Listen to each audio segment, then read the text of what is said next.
समकालीन विश्व राजनीति, अध्याय 3, समकालीन दक्षिण एशिया। इसका आज अंतिम शीर्षक हमारे सामने है और इसके बाद ये अध्याय को हम पूरा कर लेंगे। और अंतिम शीर्षक है शांति और सहयोग। अभी हमने दक्षिण एशिया के विभिन्न देशों के बारे में पढ़ा। सबसे पहले हमने पढ़ा दक्षिण एशिया के किन किन देशों में लोकतंत्र, या कौन सी दक्षिण एशिया के किन किन देशों में लोकतंत्र है, कहाँ कैसा है, ये सब चीज़ें हमने पहले पढ़ी। इसके बाद हमने ये भी पढ़ा कि दक्षिण एशिया में भारत के अन्य देशों से क्या संबंध रहे, या अन्य देशों के आपस में कैसे संबंध हैं, क्या क्या इनकी समस्याएं हैं। आज हम पढ़ेंगे दक्षिण एशिया के देशों का आपसी सहयोग, चूंकि शीर्षक भी है शांति और सहयोग, और हमको पढ़ना है समकालीन दक्षिण एशिया। तो एशिया के जो देश हैं उन देशों में आपस में कैसा सहयोग है, शांति के लिए इन्होंने क्या किए हैं, संघर्ष भी हुए हैं, फिर सहयोग भी है। तो हम इन सहयोगों में देखें, हमें पता है अच्छी तरह से कि दक्षिण एशिया में सबसे ज़्यादा अहम भूमिका भारत की है, चूंकि भारत बड़ा देश है। तो आज हम यही पढ़ने वाले हैं कि दक्षिण एशिया में आपसी सहयोग कहाँ कहाँ हुआ है, शांति के लिए हम लोगों ने क्या प्रयास किए हैं, एक दूसरे देश के साथ कहाँ कहाँ एकजुटता हमने दिखाई है। क्या दक्षिण एशिया के देश एक दूसरे का सहयोग करते हैं, ये प्रश्न है। क्या दक्षिण एशिया के देश एक दूसरे का सहयोग करते हैं, या ये देश एक दूसरे से सिर्फ लड़ते रहते हैं। यानी दक्षिण एशिया के देश एक दूसरे का सहयोग करते हैं या एक दूसरे से लड़ते रहते हैं। अनेक संघर्षों के बावजूद दक्षिण एशिया के देश आपस में दोस्ताना रिश्ते तथा सहयोग के महत्व को पहचानते हैं। यानी अनेक संघर्ष भी हुए हैं दक्षिण एशिया के देशों में, इनके बावजूद ये देश आपस में दोस्ताना रिश्ता भी रखते हैं और अपने सहयोग को महत्व देते हैं, एक दूसरे के साथ सहयोग और दोस्ताना रिश्ता रखते हैं। शांति के प्रयास द्विपक्षीय भी हुए हैं। शांति के प्रयास कैसे हुए हैं, द्विपक्षीय भी हुए हैं, दो पक्षों से हुए हैं शांति के प्रयास। और क्षेत्रीय स्तर पर भी द्विपक्षीय प्रयास हुए हैं और क्षेत्रीय स्तर पर भी प्रयास हुए हैं। द्विपक्षीय का मतलब है जब भी दक्षिण एशिया के देशों में संघर्ष हुआ तो दोनों ओर से शांति के प्रयास हुए हैं, दोनों पक्षों की ओर से शांति के प्रयास हुए हैं। और क्षेत्रीय स्तर पर भी, क्षेत्रीय स्तर का मतलब है दक्षिण एशिया के जो देश हैं ये आपस में सभी मिलकर के शांति के प्रयास करते हैं। पूरा क्षेत्र दक्षिण एशिया भी मिलकर के दो देशों के बीच जब कभी संघर्ष होता है तो इसमें शांति स्थापित करने के लिए प्रयास करता है। तो द्विपक्षीय भी हुए शांति के प्रयास और क्षेत्रीय स्तर पर। अब क्षेत्र को हमने क्या एक नाम दिया था, दक्षिण एशियाई क्षेत्रीय सहयोग संगठन, एक संगठन बनाया गया था। इसको दक्षेस के नाम से जाना जाता है और अंग्रेजी में देखा जाए तो इसको सार्क कहा जाता है, South Asian Association for Regional Cooperation, SAARC. यहां हम लिखें दक्षेस।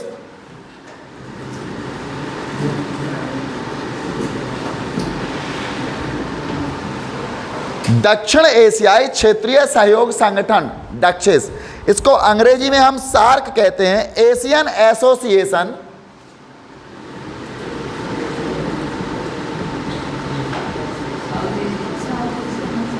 South Asian association, south Asian Association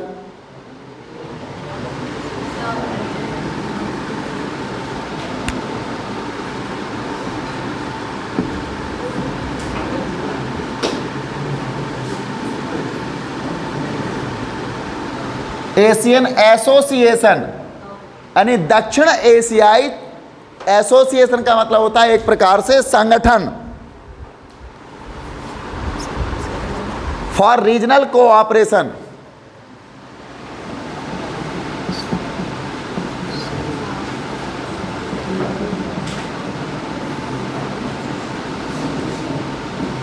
for regional, regional का मतलब होता है क्षेत्रीय, कोऑपरेशन,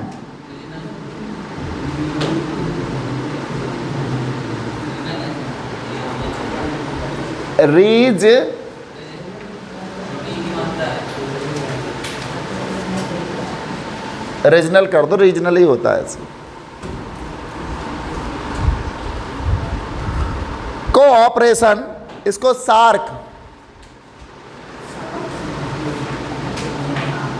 यानी इसको क्या कहेंगे, SAARC,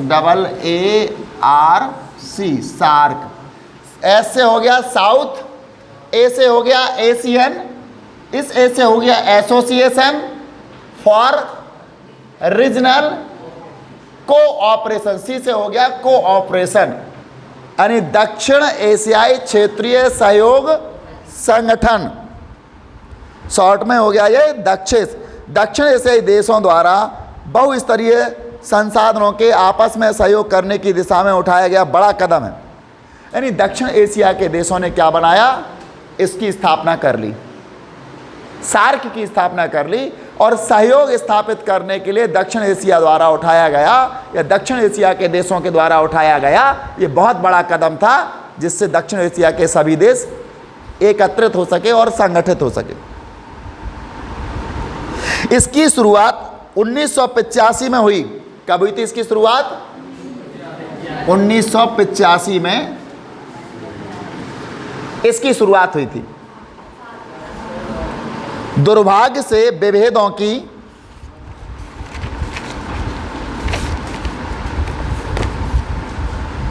व्यावसायिक उद्यम तथा व्यावसायिक मौजूदगी के जरिए उनके समाज और राजनीति पर असर डालना चाहता है।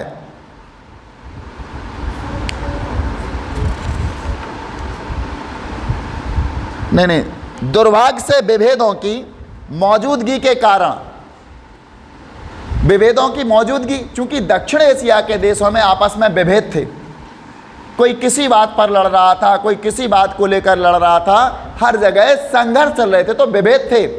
विभेदों के कारण दक्षिण को ज़्यादा सफलता नहीं मिली। भारत और पाकिस्तान में विभेद है, भारत और बांग्लादेश में विभेद है,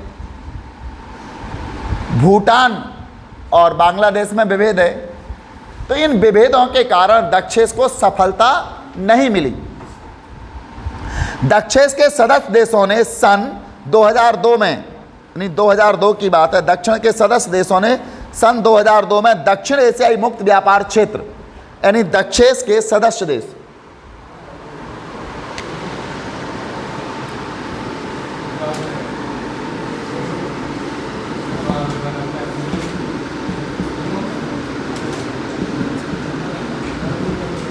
सदस्य देशों ने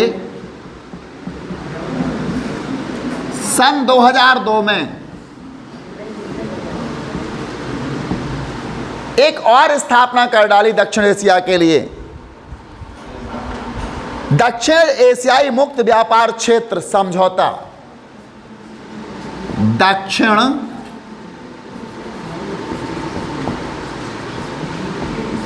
एशियाई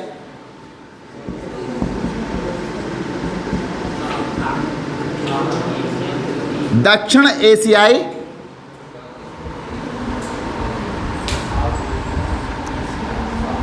मुक्त व्यापार क्षेत्र, मुक्त व्यापार क्षेत्र समझौता, यानी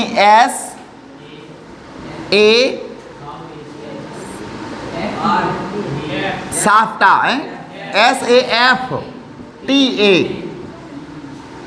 SAFTA, south Asian free trade association, south Asian free trade association, area, यानी ऐसे हो गया दक्षिण, यहां है सबसे ऊपर, दक्षिण। ए से हो गया एशियाई, और एफ से हो गया फ्री यानी मुक्त, टी से हो गया ट्रेड व्यापार, और एरिया से हो गया क्षेत्र। साउथ एशियाई फ्री ट्रेड एरिया, यानी ये इसकी स्थापना हुई थी 2002 में। इसको साफ्टा कहते हैं शॉर्ट में। क्या कहते हैं? साफ्टा, दक्षिण एशियाई मुक्त व्यापार क्षेत्र।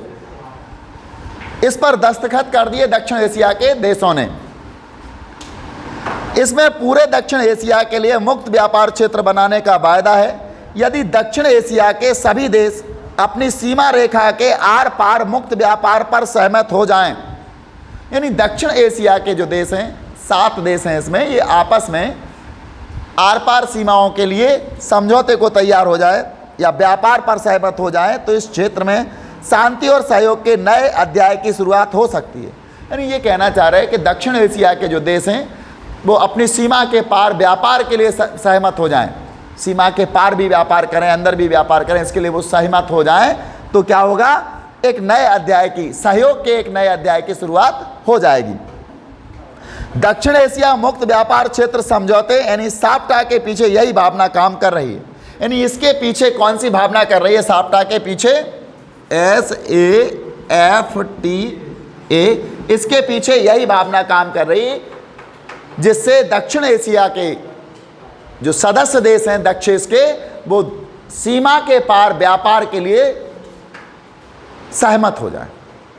दक्षिण एशिया के जो देश हैं वो सीमा पार से व्यापार के लिए सहमत हो जाएं। इस साफ्टा के द्वारा इसी भावना को आगे बढ़ाया जा रहा है। इससे एक नए सहयोग के अध्याय की शुरुआत हो जाएगी। इस समझौते पर 2004 में हस्ताक्षर हुए, और इस पर हस्ताक्षर कब हुए थे? 2004 में। 2004 में हस्ताक्षर हुए। इस समझौते पर 2004 में हस्ताक्षर हुए, और यह समझौता 1 जनवरी 2006 से प्रभावी हो गया। और यह लागू कब से हो गया? 1 जनवरी 2006 से लागू हो गया। यानी साफ्टा कब लागू हुआ? 1 जनवरी 2006 से लागू हो गया। इस समझौते का लक्ष्य है कि इन देशों के बीच आपसी व्यापार में लगने वाले सीमा शुल्क को कम कर दिया जाए। यानी दक्षिण एशिया के जितने देश हैं, इन देशों के बीच में आपसी जब व्यापार हो तो जो सीमा शुल्क लगता है, सीमा शुल्क जानते हो ना, एक देश का दूसरे देश में जब व्यापार होता है तो सीमा जैसे ही पार होते तो वहाँ सीमा शुल्क लगाया जाता है, एक चुंगी देनी पड़ती है, टैक्स देना पड़ता है। तो ये सीमा शुल्क या तो कम कर दिया जाए या समाप्त कर दिया जाए। कुछ छोटे देश मानते हैं कि साफ्टा की ओट लेकर भारत उनके बाजार में सेंध मारना चाहता है।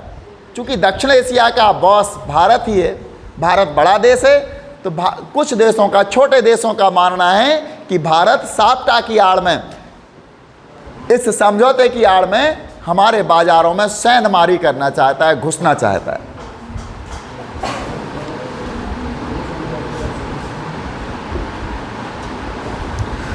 देखिए यहाँ एक कार्टूनिस्ट ने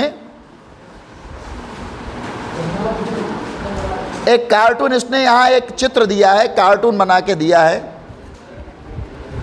इसको देखें आप, ये चित्र है। इस चित्र में एक टेबल है, इस टेबल पर 6 कुर्सियां डली हुई,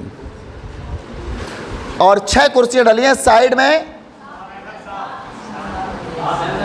7 कुर्सियां डली हैं, चूंकि 7 सदस्य देश हैं, और ये सब लोग एक साथ खड़े हैं, कुर्सियों पर नहीं बैठे हैं, ये दूर खड़े हुए। इसका मतलब है ये बताना चाहते कि पाकिस्तान की भूमिका क्या है दक्षिण में। चूंकि पाकिस्तान में एक इसका सम्मेलन होना था तो कोई भी देश यहाँ नहीं गया, कुर्सी ऐसी ही पड़ी रही। एक और कार्टून है, इसमें जनाब हु जिनताओ नाम सुना हो, ये चाइना के थे। ये कारोबार, कॉमर्स, इकोनॉमी, आप भारत के साथ केवल बुनियादी मुद्दों की बातें क्यों नहीं करते? ये कह रहे भारत के साथ बुनियादी मुद्दों की बात क्यों नहीं कर रहे? सेना कह रही वहाँ की, आप कॉमर्स की करते हैं, कारोबार की करते, इकोनॉमी की कर रहे, इनकी बातें आप भारत के साथ बुनियादी बातें कीजिए, केवल और बातें मत कीजिए, सेना कहना चाह रही है। एक और कार्टून है, यहाँ भारत और पाकिस्तान दोनों तरफ खड़े हुए हैं, बैडमिंटन का कोर्ट है और एक एम्पायर बैठा हुआ है। यहाँ कहा जा रहा है अंपायर को तय करना है कि गेंद भारत के पाले में है या पाकिस्तान के।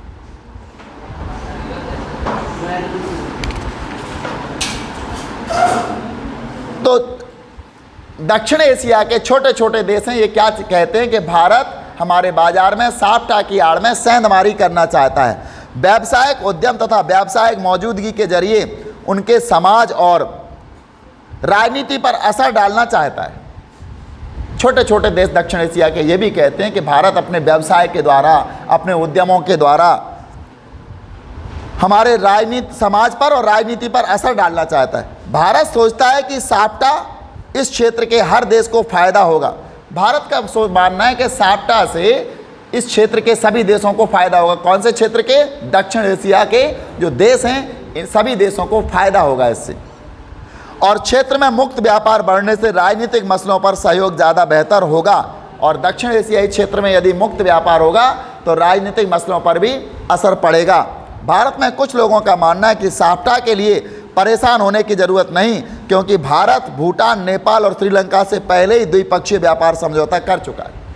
भारत का भूटान से, नेपाल से और श्रीलंका से पहले ही व्यापार का द्विपक्षीय समझौता हो चुका है। तो कितने? भारत, नेपाल, भूटान और श्रीलंका, 4 देशों से तो हो ही चुका है। अब बचे 3 देश। साफ्टा अगर आते हो तो 3 देशों से और हो जाएगा। 4 से तो हमारा पहले ही समझौता है, 4 जगह तो व्यापार पहले ही मुक्त व्यापार हो रहा है। कुछ लोगों का यह मानना है कि साफ्टा का कोई मतलब नहीं है। हालांकि भारत और पाकिस्तान के संबंध अभी खत्म ना होने वाले झगड़ों और हिंसा की एक कहानी जान पड़ते हैं। यानी भारत और पाकिस्तान के जो संबंध हैं वो कैसे हैं? कभी खत्म ना होने वाली कहानी, ऐसी कहानी जो कभी खत्म नहीं होना है। भारत और पाकिस्तान के झगड़े कभी खत्म नहीं होंगे, ऐसा जान पड़ता है। झगड़ों और हिंसा की एक कहानी जान पड़ते हैं। फिर भी तनाव को कम करने और शांति बहाल करने के लिए इन देशों के बीच लगातार प्रयास हुए। फिर भी यानी हमें लगता तो है कि भारत और पाकिस्तान के बीच झगड़े और हिंसा कभी समाप्त नहीं होगी, लेकिन फिर भी शांति के लिए हमने प्रयास किए। फिर भी हम दोनों देश यानी भारत और पाकिस्तान शांति के लिए प्रयास कर रहे हैं। दोनों देश युद्ध के जोखिम कम करने के लिए विश्वास बहाली के उपाय करने पर सहमत हो गए हैं। यानी भारत और पाकिस्तान की युद्ध ना हो, युद्ध की जैसी स्थिति ना बने, इसके लिए दोनों देश शांति बहाली करने के लिए सहमत हो गए हैं, पाकिस्तान भी और भारत भी। सामाजिक कार्यकर्ता और महत्वपूर्ण हस्तियां दोनों देशों के लोगों के बीच दोस्ती का माहौल बनाने के लिए एकजुट हुई हैं। सामाजिक हस्तियां, पाकिस्तान की सामाजिक हस्तियां, भारत की सामाजिक हस्तियां एक दूसरे के साथ दोस्ती और अच्छा माहौल बनाने के लिए एकजुट हो गई हैं। और इस समय तो बहुत बड़ी बात चल रही है, आपको पता होगा, भारत की और पाकिस्तान की 2 सामाजिक हस्तियां ऐसी हैं जो दोनों को एक करने पर तुल गई हैं। एक का नाम है वो सीमा हैदर और दूसरी अंजू। एक पाकिस्तान को और भारत को एक कराने के लिए पाकिस्तान से भागकर भारत में आके शादी कर लेती है, दूसरी पाकिस्तान और भारत को एकजुट करने के लिए भारत से जाकर पाकिस्तान में शादी कर लेती है। बस अंतर सिर्फ इतना है, पाकिस्तान वाली जो आई है वो बच्चों से इतना प्रेम करती कि साथ में बच्चों को भी लेकर आई, और भारत वाली जो गई है वो देश से इतना प्रेम करती है कि दोनों देशों में एकता हो जाए, और वो बच्चों को भी त्याग दिए उसने देश की एकता कराने के लिए। ये सामाजिक पहल है। दोनों देशों में बहुत सारे वीडियोज बनाए जा रहे हैं, बहुत सारे रील्स बनाए जा रहे हैं। कल हम टेलीविज़न पर देख रहे थे कि जो भारत से पाकिस्तान गई है वो अंजू, वो एक भारत के तिरंगा का सिंबल अपने चेहरे पर लगा करके डांस कर रही थी।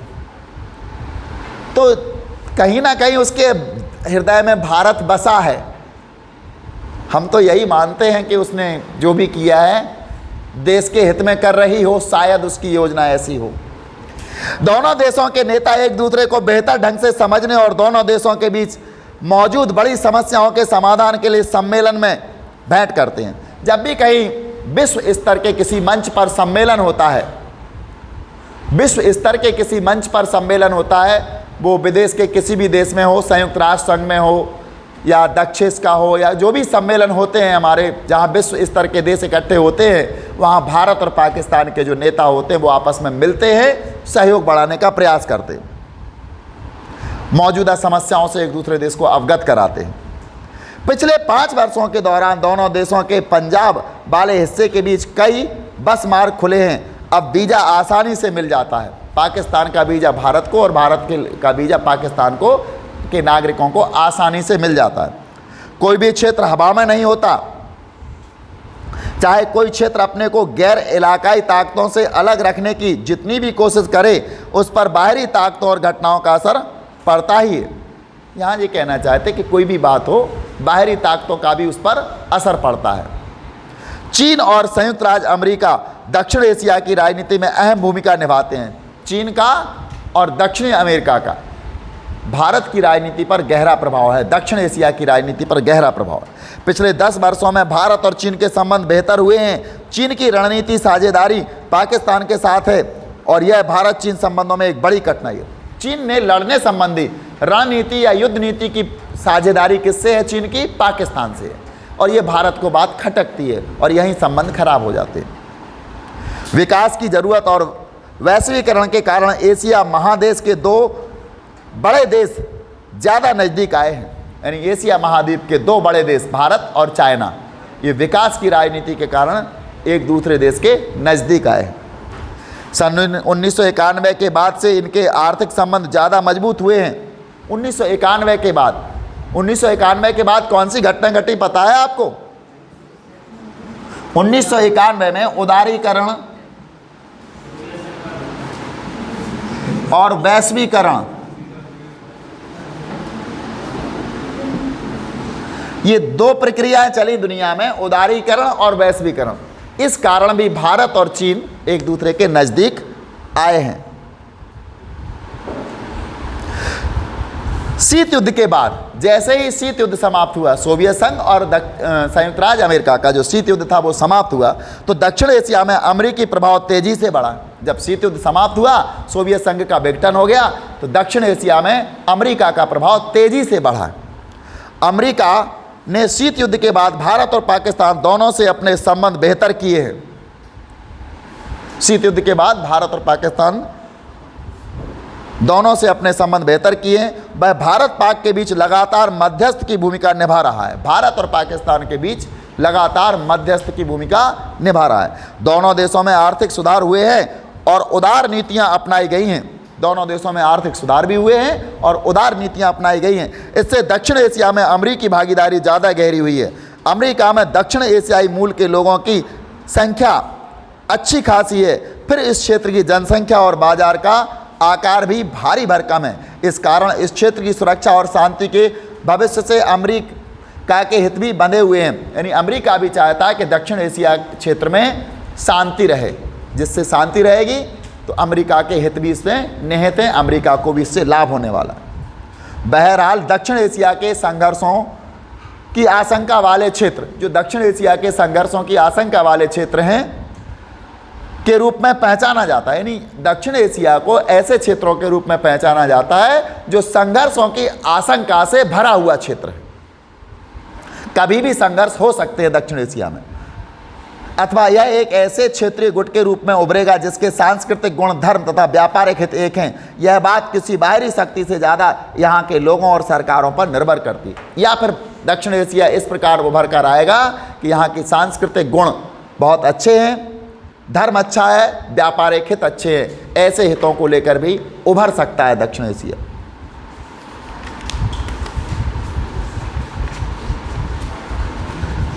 और इसके साथ समकालीन विश्व राजनीति का अध्याय 3 समाप्त